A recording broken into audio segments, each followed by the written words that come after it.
अस्सलाम वालेकुम। स्टूडेंट्स के लिए एक बहुत ही बड़ी खुशखबरी।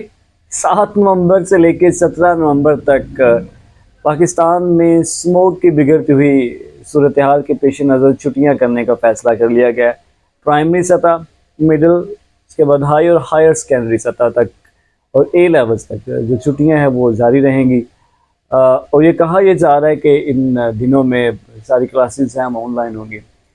मुल्तान डिवीज़न, लाहौर डिवीज़न और उसके बाद गुजरांवाला डिवीज़न के कुछ अजला में ये तलीमी लॉकडाउन लगाया जा रहा है और ये तंबीह की जा रही है, वार्न किया जा रहा है कि गैर ज़रूरी बाहर निकलने से परहेज़ करें। एक तरफ से अगर देखा जाए तो ये काफ़ी अच्छी बात है, खुशाइन बात है कि हमारी सेहत का ख्याल है। लेकिन यार ये भी बात इसमें गलत नहीं है कि तलीमी इदारे ही क्यों बंद किए जाते हैं। बाकी शॉपिंग मॉल्स हैं, पार्क्स हैं और दूसरे जगहें हैं जहाँ पर पिकनिक वगैरह मनाने के लिए लोग चले जाते हैं। छुट्टियाँ होंगी तो ज़ाहिर लोग निकलेंगे तो सही।